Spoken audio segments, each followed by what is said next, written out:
Hi ಎಲ್ಲರಿಗೂ ನಮಸ್ಕಾರ. Welcome to Ginger Garlic Kitchen. ನಾನಿವತ್ತು ನಿಮಗೆ ಹೇಳ್ಕೊಡ್ತಾ ಇದ್ದೀನಿ ಪನ್ನೀರ್ ಪಾಲಕ್ ಕಾಯಿನ್ ಪರೋಟ ಹೇಗೆ ಮಾಡೋದು ಅಂತ ನೋಡೋಣ ಬನ್ನಿ. ಒಂದು ಪಾತ್ರೆಯಲ್ಲಿ ನೀರನ್ನ ಕುದಿಯೋಕ್ಕೆ ಬಿಟ್ಟಿದ್ದೀನಿ. ಹಾಗೆ ಅದಕ್ಕೆ ಸೊಪ್ಪನ್ನು ಹಾಕ್ಕೊತಾ ಇದ್ದೀನಿ. ಚೆನ್ನಾಗಿ ಬೇಯಿಸ್ಕೊಬೇಕಾಗುತ್ತೆ. ಒಂದು 5 ಮಿನಿಟ್ಸ್ ಬಿಟ್ಟರೆ ಸಾಕು. ಒಂದು ಜಾರಿಗೆ ಬೇಯಿಸ್ಕೊಂಡಿರೋ ಸೊಪ್ಪನ್ನು ಹಾಕ್ಕೊಂಡು ರುಬ್ಬಿ ಇಟ್ಕೊತಾ ಇದ್ದೀನಿ. ಸ್ವಲ್ಪ ನೀರು ಹಾಕ್ಕೊಂಡು ಸ್ವಲ್ಪ ನೈಸ್ಗೆ ರುಬ್ಕೊಬೇಕಾಗತ್ತೆ, ಇಲ್ಲಾಂದರೆ ಹಿಟ್ಟಲ್ಲಿ ಸೊಪ್ಪು ಸಿಗ್ತಾ ಇರುತ್ತೆ.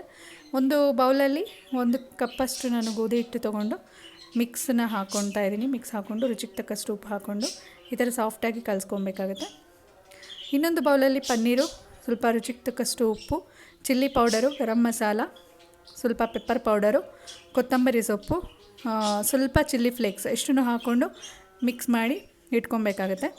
ಈಗ ಚಪಾತಿ ಥರ ಸ್ವಲ್ಪ ಈ ಥರ ಲಟ್ಟಿಸ್ಕೊಂಡು ಮಿಕ್ಸ್ ಮಾಡ್ಕೊಂಡಿರೋದನ್ನೆಲ್ಲ ಸ್ವಲ್ಪ ಸ್ಪ್ರೆಡ್ ಮಾಡಬೇಕಾಗತ್ತೆ. ಪನ್ನೀರನ್ನ ಸ್ಟಫಿಂಗು ಈ ಥರ ರೋಲ್ ಮಾಡಿಕೊಂಡು ಅದನ್ನು ಆ ಕಡೆ ಈ ಕಡೆ ಫುಲ್ಲು ಕ್ಲೋಸ್ ಮಾಡ್ಕೊಬೇಕಾಗತ್ತೆ.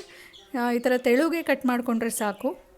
ನೋಡಿ, ಈ ಥರ ಪ್ರೆಸ್ ಮಾಡಿಕೊಂಡ್ರೆ ಸಾಕು, ಒತ್ತೋದೇನು ಬೇಡ. ಇದನ್ನು ಕಾಯಿನ್ ಪರೋಟ ಅಂತ ಹೇಳೋದು. ಮಕ್ಳಿಗಂತೂ ತುಂಬಾ ಇಷ್ಟ ಆಗುತ್ತೆ.